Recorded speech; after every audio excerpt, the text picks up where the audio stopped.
स्वास्थ्य जो होता है वो मिनिमम 4 मार्क्स के क्वेश्चन इससे पूछे जाते हैं और जो मैक्सिमम 5 मार्क्स के क्वेश्चन इससे आ सकते हैं। तो इसकी जो क्राइटेरिया है वो 4 to 5 है, अर्थात ये 5 नंबर का लेसन है और एग्जाम में आपको 5 नंबर जरूर देगा, क्योंकि आपको पता है जो पहली यूनिट है उसमें 3 लेसन है और पहली यूनिट 14 नंबर की है जिसमें कितने लेसन है, 3 ही लेसन है।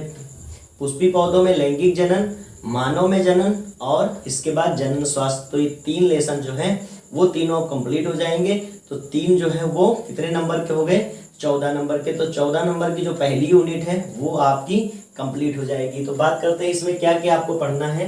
तो सबसे पहले जनन स्वास्थ्य के बारे में पढ़ना है, फिर बात करनी है कि जनन स्वास्थ्य की समस्याएं क्या है और क्या कार्य नीतियां हैं, अर्थात इसकी आवश्यकता क्या क्या है जनन स्वास्थ्य के बारे में जानकारी के लिए। और इसके बाद बात करेंगे तो इसके बाद आ जाता है कि यौन संचरित रोग कौन कौन से होते हैं और उनकी रोकथाम कैसे की जाती है। तो ये बहुत इंपॉर्टेंट पोर्शंस हैं और क्वेश्चन सबसे ज़्यादा यहीं से पूछे जाते हैं, यौन संचरित रोगों की रोकथाम से। ऐसे जो अगला पॉइंट है वो है परिवार नियोजन, इसकी आवश्यकता क्या है और इसकी कौन कौन सी विधियां हैं। तो ये भी बहुत इंपॉर्टेंट पोर्शन होता है। तो ये पोर्शन जो 2 हैं वो काफ़ी इंपॉर्टेंट हो जाते हैं, यौन संचरित रोग और इनकी रोकथाम, ऐसे ही परिवार नियोजन और आवश्यकता एवं विधियां। और इसके बाद आ जाता है गर्भ निरोध क्या है, अर्थात कैसे जो परिवार नियोजन वो कंप्लीट किया जाए। और इसके बाद एवं चिकित्सीय सगर्भता समापन, अर्थात medical termination of pregnancy, medical रूप से अर्थात चिकित्सीय रूप से कैसे प्रेगनेंसी को समाप्त किया जाए वो भी इसमें पढ़ाया जाएगा। और इसके बाद है एमिनोसेंटेसिस और बंध्यता। और इसके बाद जो इम्पॉर्टेंट हेडिंग आती है वो है सहायक जनन प्रौद्योगिकी, जिसमें IVF अर्थात in vitro fertilization, ZIFT zygote intrafallopian transfer और GIFT गैमीड इंट्राफेलोपियन ट्रांसफर। तो इनके बारे में आपको जानकारी दी जाएगी। इनके बारे में जो जानकारी होगी वो बहुत डिटेल में नहीं होगी। कैसी होगी, सामान्य एवं जागरूकता से संबंधित केवल, ठीक है। इसकी जो जानकारी है वो बहुत डिटेल में आपको जब भी आप मेडिकल की क्लासेस लेंगे तो उसमें दी जाती हैं। यहाँ पर आपको सामान्य रूप से पढ़ाया जाएगा।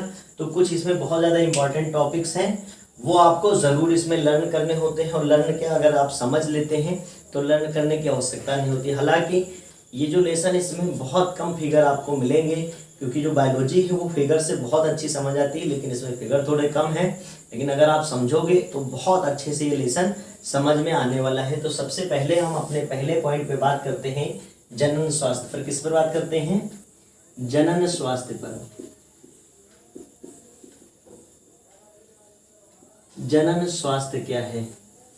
अब अगर जनन स्वास्थ्य पर बात करें तो जनन चूंकि हम पढ़ चुके हैं, इससे पहले जनन हम पढ़ चुके हैं और हमें अब जानना है स्वास्थ्य। क्या जानना है, स्वास्थ्य। क्योंकि जनन और स्वास्थ्य को ही मिलाकर क्या बना हुआ है, जनन स्वास्थ्य बना हुआ है। तो जनन हम पहले से ही जानते हैं और इसके बाद अगर उसमें स्वास्थ्य मिला दें तो बन जाता है जनन स्वास्थ्य। तो जनन आप पहले से समझते हैं, अपने समान संतान उत्पन्न करने की क्षमता को ही जनन कहते हैं। और मानव में या सभी जीवों में लगभग जननांग उपस्थित होते हैं जिससे वो जनन करते हैं। जनन के प्रकार और इससे संबंधित सभी जितनी भी घटनाएं हैं, जितने भी इम्पोर्टेंट पॉइंट्स हैं वो तो आप पहले से ही पढ़ चुके हैं। तो डिटेल में जनन पे नहीं बात करते हैं, स्वास्थ्य पर बात करते हैं कि फिर जो रिप्रोडक्टिव हेल्थ है, रिप्रोडक्टिव हेल्थ,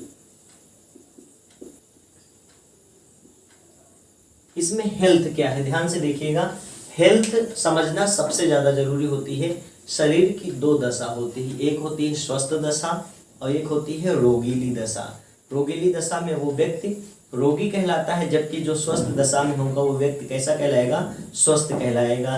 तो अगर स्वस्थ की दशा की बात करें तो जो स्वास्थ्य होता है वो 3 प्रकार का होता है। इसको समझा देते हैं, फिर जनन स्वास्थ्य को समझाते हैं। ये समझना आपके लिए बहुत ज़्यादा जरूरी होता है, क्योंकि अधिकतर जब भी स्वास्थ्य की बात किया जाता है व्यक्ति और लोग क्या समझते हैं, शारीरिक स्वास्थ्य, कि कहीं शरीर में कोई रोग तो नहीं है, बुखार तो नहीं है, जुकाम तो नहीं है, कोई पैर कट गया या कुछ भी ऐसे लेकर के इसी स्वास्थ्य पर विषय पर बात किया जाता है। लेकिन कुछ और विषय जरूर समझने चाहिए आपको।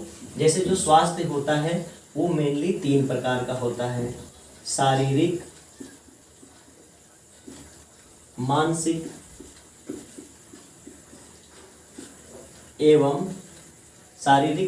एवं सामाजिक।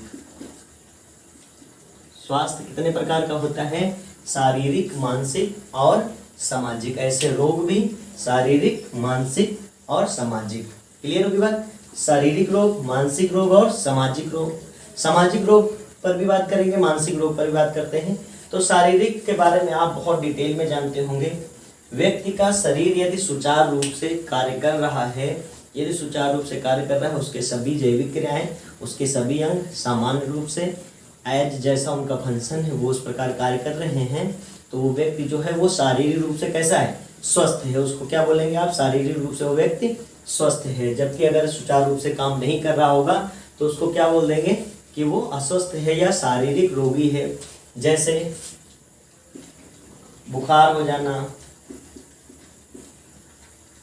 बुखार हो गया या लकवा लग जाना, ऐसे मतलब यही सब कैसे हैं, शारीरिक रोग हो गए। लंगड़ा हो जाना, ये सब कैसे रोग हैं, शारीरिक रोग है। तो इनकी लिस्ट तो बहुत है, क्योंकि मानव में अब आप सोच सकते हैं कि कितने ज़्यादा रोग हैं, एक से बढ़ते ही जाते हैं। अनेक आप देखिए रोग बढ़ते ही जा रहे हैं, संख्या में कम नहीं हो रहे हैं, बढ़ रहे हैं। तो शारीरिक रोग हो जाता है और शारीरिक रोग के फिजिशियंस होते हैं और इसका इलाज करते हैं। अब बात करते हैं मानसिक रोग क्या है, और ये समझना आप सभी युवाओं के लिए बहुत ज़्यादा जरूरी होता है, क्योंकि अगर मानसिक स्वास्थ्य आप नहीं समझते हैं तो जो मानसिक रोगी होता है वो शारीरिक रोगी से भी ज़्यादा खतरनाक होता है। हमने क्यों कहा, क्योंकि जो शारीरिक रोगी होगा वो शरीर से ही परेशान है तो वो दूसरे को कम नुकसान पहुंचाएगा, लेकिन जो मानसिक रोगी है वो खुद को तो नुकसान पहुंचा सकता है, साथ में क्या कर सकता है, दूसरे को भी नुकसान पहुंचा सकता है। जैसे कोई पागल अगर है तो वो खुद को तो नुकसान पहुंचाता है,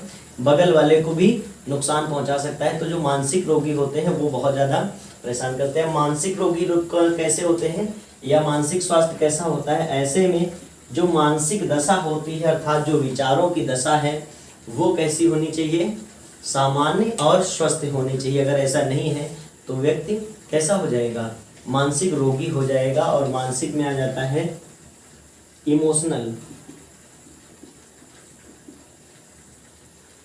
इमोशनल आ जाता है और बिहेवियर, इमोशनल और बिहेवियरल अर्थात व्यवहारिक। और इमोशनल जो होता है, इमोशनल में क्या होता है, फीलिंग्स बाहर की ओर निकलती हैं, तो ये हो जाएगा इमोशनल और बिहेवियरल। तो हमने देखा जो मानसिक रोग है उसकी 2 श्रेणियां हैं, एक हो गई इमोशनल अर्थात भावात्मक और दूसरा व्यवहारिक। अब अगर जो मानसिक व्यक्ति मतलब मानसिक रोगी व्यक्ति है वो बहुत ज़्यादा इमोशनल स्ट्रांग नहीं होता है, मतलब उसे थोड़ी थोड़ी सी बातों में गुस्सा आने लगता है, थोड़ी थोड़ी सी बातों में वो नाराज हो जाता है, खुद का नुकसान कर लेता है, दूसरों को नुकसान पहुंचा देता है। ऐसे व्यवहार में क्या हो जाता है कि जब भी वो उसके अंदर कुछ भी चिड़चिड़ापन होगा तो उसका व्यवहार जो है वो बदल जाएगा और वो हानि पहुंचाने लगेगा, खुद को, खुद के वस्तुओं को, ऐसे परिवार को और लोगों को वो नुकसान पहुंचाने लगता है। तो ये हो गया मानसिक रोगी या मानसिक स्वास्थ्य से संबंधित पक्ष। अब मानसिक रोगी में बहुत सारा मानसिक से संबंधित जितने भी बुरे विचार हैं या बुरे व्यसन है, जैसे शारीरिक व्यसन होते हैं जिसमें गुटखा है, शराब है, ड्रग्स है आदि शारीरिक व्यसन होते हैं। ऐसे मानसिक व्यसन भी होता है जिसमें क्या हो जाता है, किसी के विचार, बुरे विचार या बहुत ऐसी वीडियोज होती हैं जिन्हें बिल्कुल भी नहीं देखना चाहिए, उनको देखने के लिए क्या है बहुत ज़्यादा आतुर होना, ये सब क्या हो जाता है मानसिक रोग का क्या है, पहचान है मानसिक रोग का।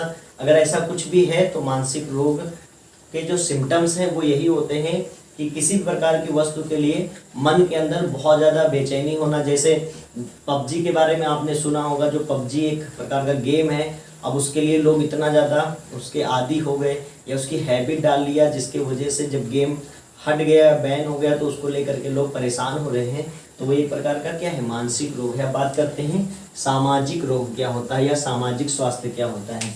देखिए, व्यक्ति अगर शारीरिक रूप से स्वस्थ है, मानसिक रूप से स्वस्थ है, तो हम उसको स्वस्थ व्यक्ति नहीं मान सकते, क्योंकि सामाजिक रूप से भी उसको स्वस्थ होना जरूरी होता है। क्योंकि समाज में गया और उसकी कोई प्रतिष्ठा, कोई सम्मान, कोई इज्जत नहीं है, तो वो भी कैसा बोला जाएगा, रोगी ही बोला जाएगा, क्योंकि उसने बुरे कार्य किए होंगे और समाज उसको धिक्कारेगा। तो समाज में भी बहुत सारे रोग व्याप्त होते हैं और समाज का भी स्वस्थ होना बहुत ज़्यादा जरूरी है। समाज के रोग होते हैं जैसे कुरीतियाँ हैं या बहुत सारे ऐसी प्रथाएं हैं जिनको नहीं होना चाहिए, वो लागू हो रही है, उनको जो फॉलो नहीं कर रहा है, समाज उसको क्या करता है, धिक्कारता है। तो ऐसे में सामाजिक, मानसिक और शारीरिक रोग पर बात कर लिया गया है। आई थिंक ये बातें आपको ज़रूर समझ आ गई हों। अगर आप चाहेंगे कि कभी इस पर कोई वीडियो बनाई जाए मानसिक और सामाजिक रोग पर, तो स्पेशल वीडियो मानसिक और सामाजिक रोग पर हम लेकर के आएंगे। अभी हम बात करते हैं जनन स्वास्थ्य पर।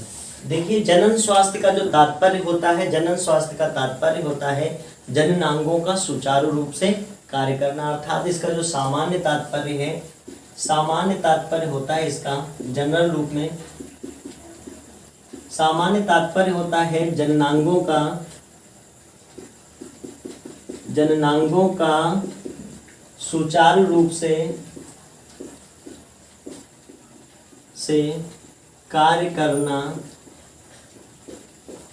अर्थात अगर किसी मादा के ओवरी से ओव्यूल्स बन रहे हैं और सभी प्रक्रियाएं सही चल रही हैं, तो उसको हम क्या बोलेंगे, स्वस्थ मादा बोलेंगे। अगर पुरुष में स्पर्म काउंट सही है और समय से स्पर्म रिलीज हो रहे हैं और सभी कुछ सही है, तो उसको हम क्या बोलेंगे, एक स्वस्थ पुरुष बोलेंगे, जनन स्वास्थ्य से संबंधित। लेकिन यदि हम बात करें इसके व्यापक अर्थ को लेकर के, तो व्यापक रूप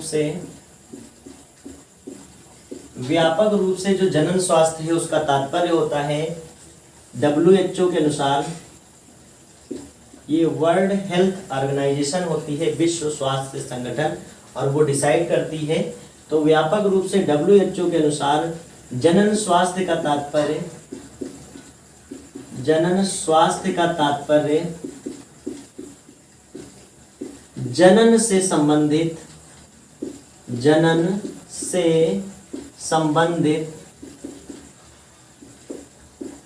सभी स्वस्थ विषयों से है, जिसमें शारीरिक, मानसिक और सामाजिक पहलू सम्मिलित होते हैं। आई थिंक ये बात आपको समझ आ चुकी होगी कि जनन स्वास्थ्य का तात्पर्य होता है, सामान्य रूप से अगर इसके तात्पर्य की बात करें तो जननांगों का सुचारू रूप से काम करना ही जनन स्वास्थ्य कहलाता है। जबकि अगर हम व्यापक रूप में बात करेंगे तो जनन स्वास्थ्य का तात्पर्य होता है जनन से संबंधित सभी स्वस्थ विषयों से है, जिसमें शारीरिक, मानसिक और सामाजिक पहलुओं को भी सम्मिलित किया गया। अर्थात जो जनन होना चाहिए वो सामाजिक, शारीरिक और मानसिक तीनों रूप से सही होना चाहिए।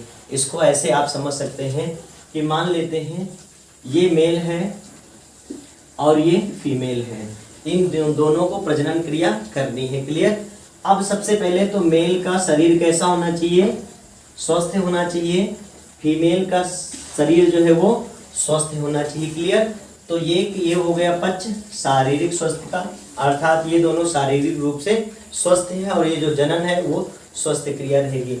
दूसरा होना चाहिए दोनों मानसिक रूप से भी जनन के लिए प्रिपेयर हो, तभी जाकर के आगे की प्रोसेस बढ़ेगी। अगर इसमें से मेल या फीमेल में से कोई भी मानसिक रूप से जनन क्रिया के लिए प्रिपेयर नहीं है तो ऐसे में वो जनन सही जनन नहीं माना जाएगा और वो एक प्रकार का आगे चल के रोग ही माना जाएगा और उसके लिए बहुत सारे केसेज और बहुत सारे दुनियादारी होती रहती है, ये बात आप बिल्कुल जानते होंगे। कहने का मतलब तो मानसिक रूप से भी दोनों का राजी होना बहुत ज़्यादा जरूरी होता है। और तीसरा जो है समाज, क्या उस जनन प्रक्रिया को समाज अलाउ कर रहा है?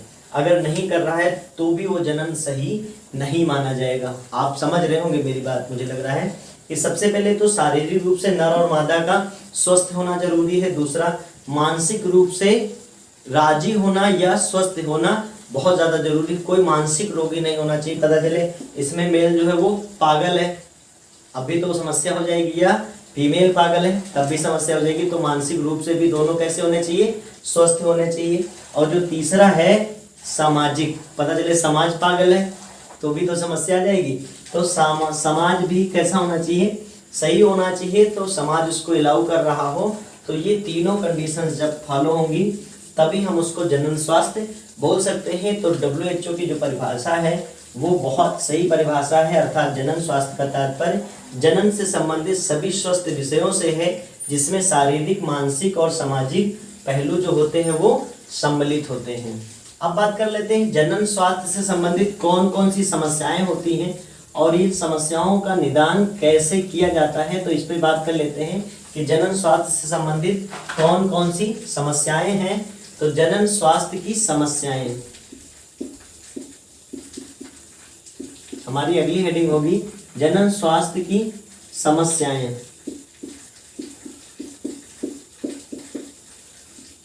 Problems of reproductive health. देखिए जनन स्वास्थ्य का जो मेन भूमिका होती है जनन स्वास्थ्य में, वो किस पर होती है? युवाओं पर होती है। अर्थात ये डिपेंड करता है 12 से लेकर के 25 वर्ष के युवाओं पर जनन स्वास्थ्य निर्भर करता है। क्योंकि अगर जो युवा पीढ़ी है वो खुशहाल है और वो स्वस्थ है तो उस समाज को हम क्या मान सकते हैं? स्वस्थ मान सकते हैं। तो 12 से 25 साल में जनन स्वास्थ्य पे सबसे ज्यादा ध्यान देना चाहिए। अब समस्या कौन कौन सी उत्पन्न होती है? तो सबसे पहली जो समस्या उत्पन्न होती है कि यौन शिक्षा का अभाव। क्या है? यौन शिक्षा का अभाव।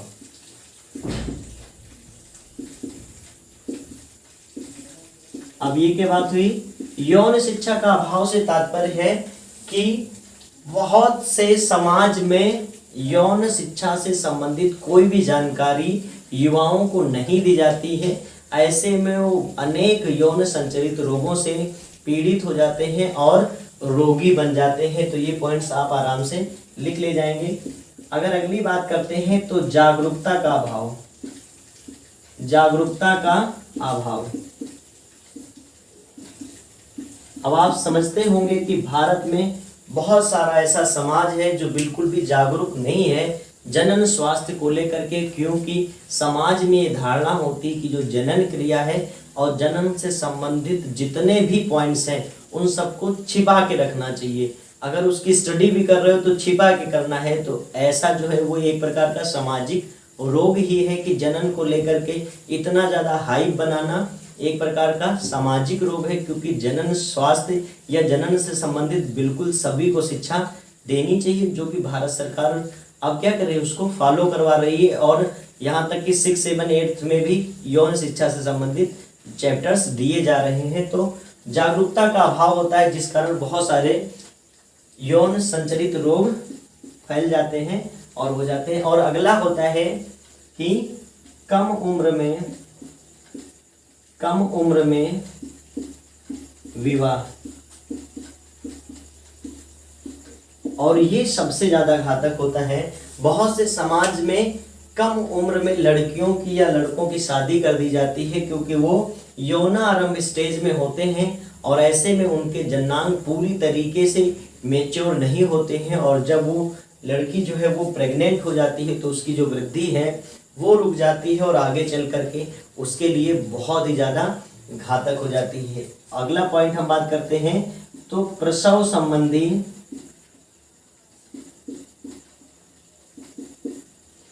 संबंधी जानकारी ना होना। प्रसव संबंधी जानकारी ना होना।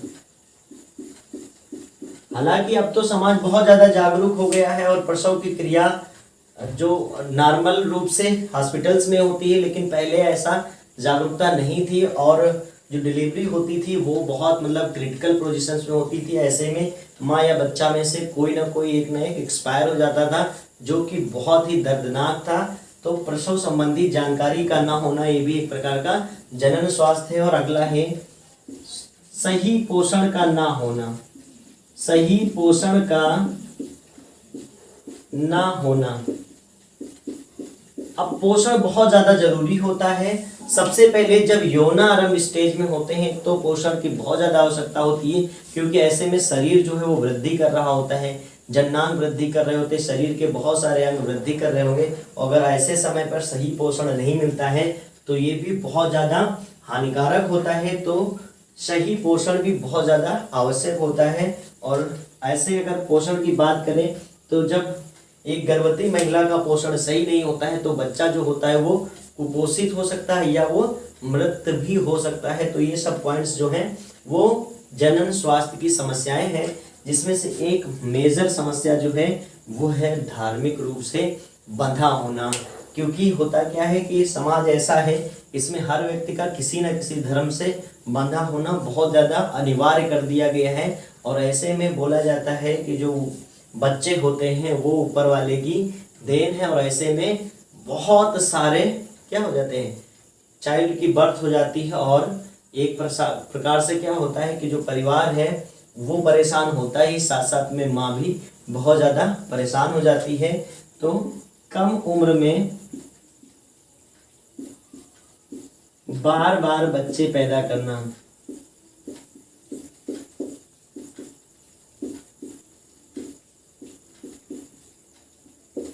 ये भी एक प्रकार से जनन स्वास्थ्य की सबसे बड़ी समस्या है। तो ये बात हमने कर लिया जनन स्वास्थ्य की समस्या पर। अब आगे बात करते हैं कि जनन स्वास्थ्य की समस्याओं को हल करने के लिए भारत सरकार ने क्या क्या कार्यनीतियों को अपनाया है।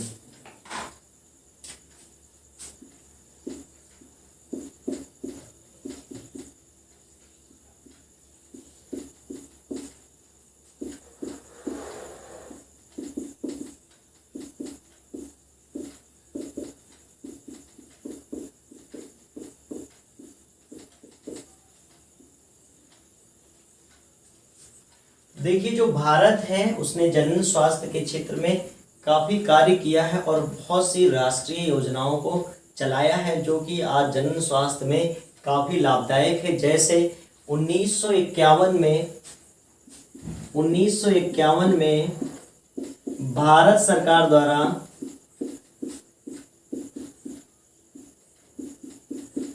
परिवार नियोजन नामक राष्ट्रीय योजना चलाई गई।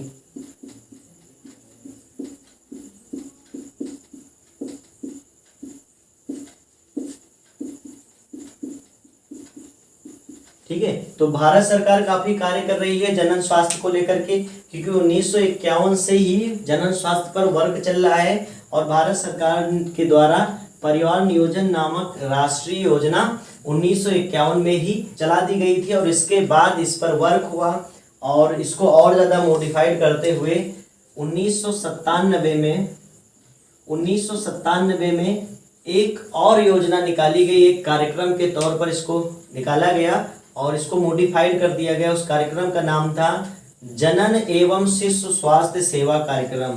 क्या नाम था? जनन एवं शिशु स्वास्थ्य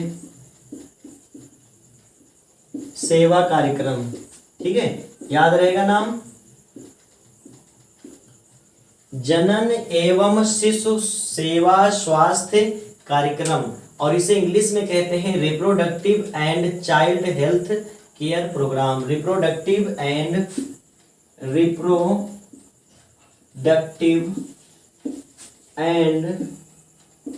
child health care programme. Clear. तो सन 1997 में परिवार नियोजन जो राष्ट्रीय योजना थी उसको और ज्यादा मॉडिफाइड किया गया और उसका नाम रखा गया जनन एवं शिशु स्वास्थ्य सेवा कार्यक्रम, reproductive and child health care programme, जिसे शॉर्ट फॉर्म में RCH प्रोग्राम भी बोला जाता है। क्या बोला जाता है? RCH प्रोग्राम भी बोला जाता है। इतनी बात क्लियर हो गई। तो भारत सरकार ने 1951 में परिवार नियोजन नामक राष्ट्रीय योजना चलाई और इसके बहुत दिन तक कार्य करती रही ये योजना और इसके बाद इसको मॉडिफाई किया गया और चलाई गई योजना 1997 में, जिसका नाम था जनन एवं शिशु स्वास्थ्य सेवा कार्यक्रम। और इसके अंतर्गत जनन से संबंधित और शिशु के स्वास्थ्य से संबंधित बहुत सारी जानकारियां प्रदान की गई और बाद में इसी जो ये क्या कहते हैं योजना थी इसको शामिल कर लिया गया और इसको शामिल किया गया किसमें? फैमिली वेलफेयर में, अर्थात परिवार कल्याण में इसको शामिल कर लिया गया और इसको अब किस नाम से जानते हैं? परिवार कल्याण के नाम से जानते हैं। तो इन सभी योजनाओं को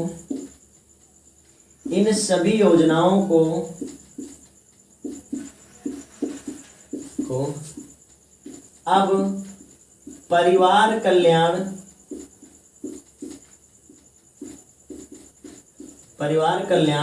अर्थात फैमिली वेलफेयर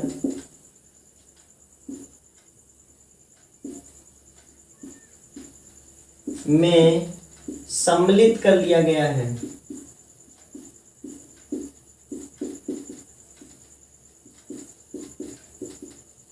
तो इतनी बात समझ में आ गई कि आजकल इस कार्यक्रम को किस नाम से जाना जाता है?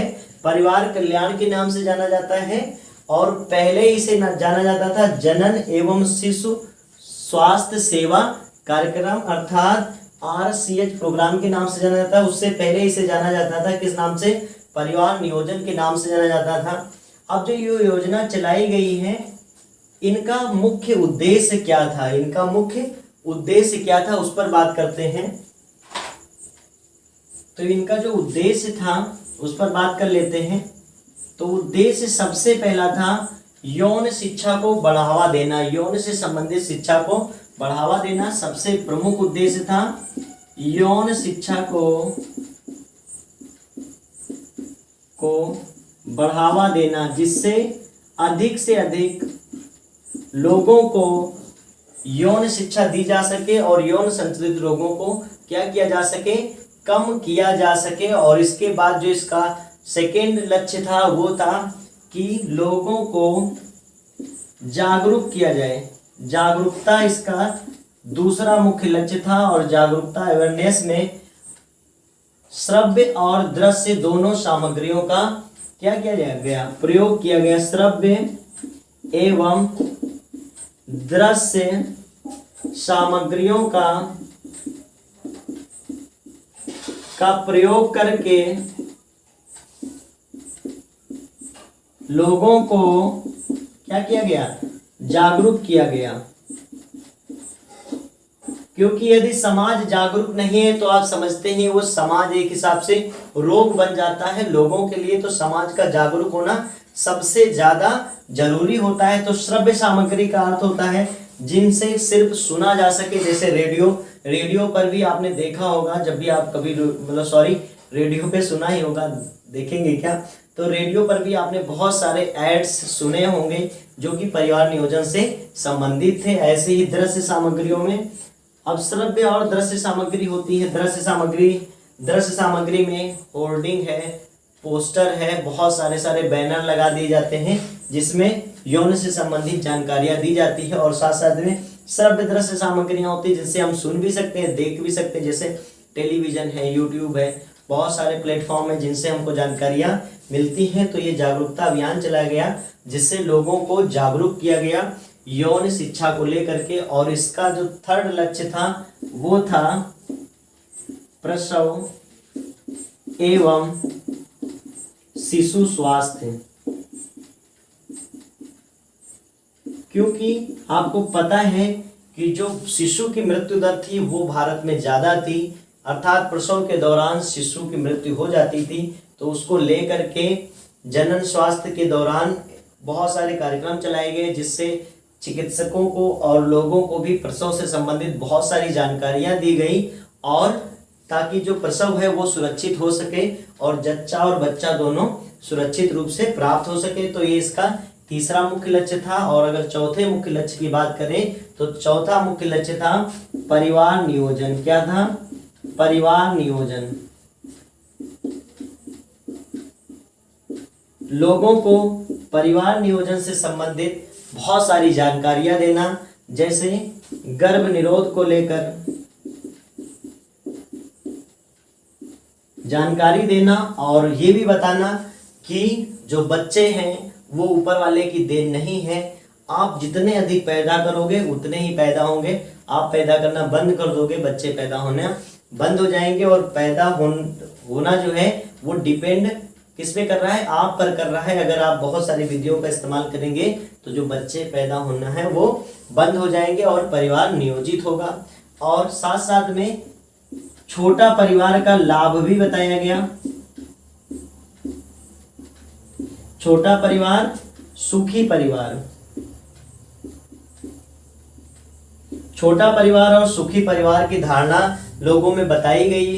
ये भी एक उद्देश्य था जिससे कि लोगों को ये पता चल सके कि छोटा, जब जितना अधिक छोटा परिवार होगा उतना ही सुखी परिवार होगा। परिवार बहुत बड़ा हो जाएगा तो बहुत सारे कष्ट उसमें आ जाएंगे। और अगर छठे लक्ष्य की बात करें तो ये लक्ष्य भी बहुत ज्यादा प्रमुख है। इसमें क्या था? मादा भ्रूण हत्या, हत्या पर रोक। क्योंकि हमने कहा एक जो रोगी समाज है वो हमेशा बुरे कार्य ही करेगा, और समाज में एक रोग व्याप्त है जिसमें कहा गया कि जो वंश है वो बालकों द्वारा ही चलाया जाता है। जो क्या हमने कहा?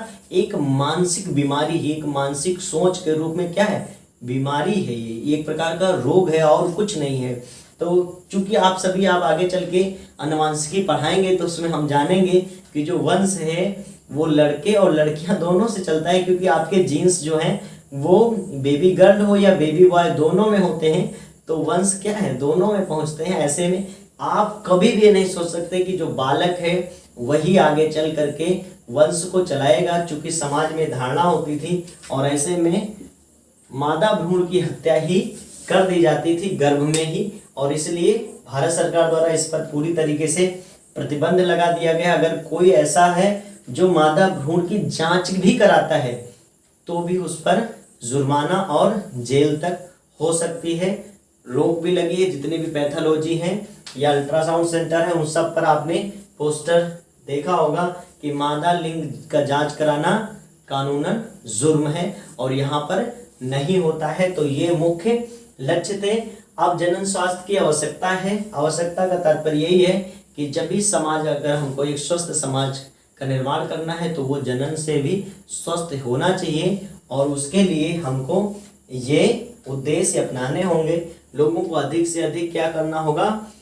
यौन शिक्षा से संबंधित जानकारियां देना होगा। जो अभी तक जनन स्वास्थ्य टॉपिक जो बहुत हाइड करके रखा जाता था लोगों में, समाज में इसको एक अलग नजरिए से देखा जाता था, वो नजरिया बदलना होगा, जिससे क्या हो? लोग जागरूक होंगे, और जब जागरूक होंगे तो रोग कम फैलेंगे। अगर सातवें लक्ष्य की भी बात करें तो सातवां लक्ष्य है जननांगों की स्वच्छता पर ध्यान देना। क्योंकि ये बहुत बड़ी समस्या है। समस्या में भी ये पॉइंट लिख देना कि जननांगों की स्वच्छता पर ध्यान ना देना क्या है? बहुत बड़ी समस्या है। मैं वहां लिखना भूल गया, तो लिख लीजिएगा आप, जननांगों की स्वच्छता पर ध्यान न देना। क्योंकि होता क्या है, बच्चे जननांगों को बहुत ज्यादा सेंसिटिव समझते हैं, और ऐसे में उनकी जो स्वच्छता है उस पर ध्यान नहीं देते, और ऐसे में बहुत सारे रोग फैल जाते हैं। तो जननांगों की स्वच्छता को भी ध्यान में रखना चाहिए। तो ये पॉइंट्स हो गए आपके। पहला टॉपिक हमारा क्लियर हो गया, जनन स्वास्थ्य और इसकी क्या क्या समस्याएं हैं, इसकी आवश्यकता क्या है, और इसके लिए उद्देश्य कौन कौन से रखने चाहिए। अगले पार्ट में हम बहुत इंपॉर्टेंट पढ़ने वाले हैं, और वो है यौन संचरित रोगों की रोकथाम, अर्थात कौन कौन से रोग हैं और कैसे इनका रोकथाम करेंगे। तो अगर आप वीडियो क्लास यहाँ तक पढ़ रहे हैं और आपने लाइक नहीं किया है तो प्लीज़ लाइक ज़रूर कर दीजिएगा। और इसके साथ साथ अगर चैनल पर नए हैं तो सब्सक्राइब करके बेल वाला बटन जो निकलेगा उसको आप ज़रूर ऑन कर लीजिएगा, जिससे कि जो भी वीडियो जाएंगी आपको सबसे पहले नोटिफिकेशन मिल जाएगी। रही बात नोट्स की, तो नोट्स आपको कम्युनिटी पोस्ट में समय समय पर मिलते रहेंगे। आपको नोट्स को लेकर के बिल्कुल परेशान नहीं होना है। बहुत सारे बच्चे ये पूछते हैं मुझसे कि आपकी ऑनलाइन क्लास से मैं स्टडी कैसे करूं, तो उनको बता दूं ऑनलाइन स्टडी करना मेरे चैनल से बहुत आसान है। सबसे पहले आपको जितने भी वीडियोज क्लास मिल रही हैं उनको आपको 1 से 2 बार ज़रूर देखना है और इसके बाद देख लेना है। और जब प्लेलिस्ट कंप्लीट हो जाएगी फिर प्लेलिस्ट को आप वॉच करेंगे और साथ साथ में आपको नोट्स मैं प्रोवाइड कर दूंगा। तो प्लेलिस्ट को वॉच करने के बाद आप जो PDF नोट्स मिलेगी उसको एक बार पढ़ेंगे। इसके बाद आपका जो 100% है वो डाउट क्लियर हो जाएगा। अब आप फ्री होकर के आराम से अपने नोट्स में लिखें, कोई भी परेशानी जो है वो आपको नहीं होगी। तो मिलते हैं नेक्स्ट वीडियो में, तब तक यूं ही पढ़ते रहिए, यूं ही मुस्कुराते रहिए। बहुत बहुत धन्यवाद।